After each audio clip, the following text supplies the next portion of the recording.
Moi apprendre vivre avec société, moi apprendre vivre avec société m'a vivre là. Ok. M'apprendre connaître yo, m'apprendre vivre avec eux.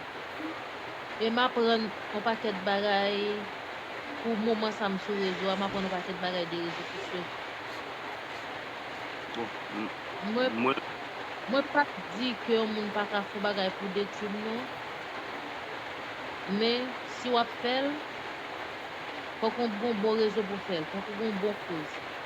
Et raison à faire là, faut que c'est une raison qui est valable devant les hommes devant mon Dieu pour faire.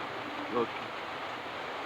Bon, m'dare ba ensemble avec vous, m'bave dire dans live là, et pour une raison pour l'autre, et mais m'pense que la bon pour nous.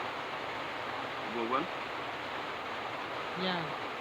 Et nous t'arrêtons, m'pense, nous t'arrêtons des technos qui mettent tête ensemble, qui étaient capables de faire un travail comme ça, mais m'bave dire dans live là, comme tout le monde, il y a plusieurs monde qui ont tenté, nous m'bave ba pour là.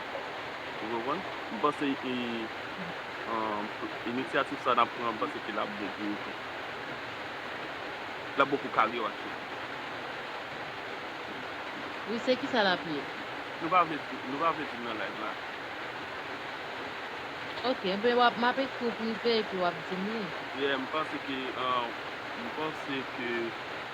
wap remen tou, paske mpense ke Serge nou te pale son anseman avek ou nan son premier fwa ke nou te renkontre, Serge nou te pale jan de ide sa anseman avek ou, paske la bon.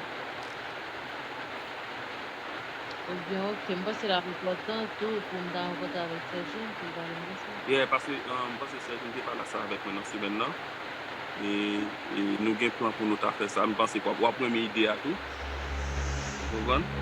E mpense ki wap la pou akompare nou nan ide a.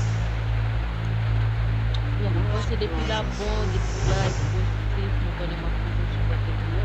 E nap fè sukesyon on bagay pou, wap chwazi jou,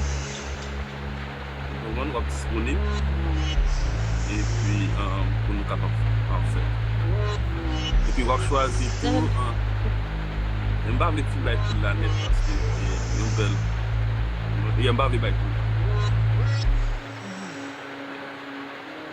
Mba se ki la bon pou karyo men. Eh bien, ok, d'accord. Demain, si Dieu veut, je vais m'aller dans le tournage, je vais rentrer un peu bonheur, oui, parce que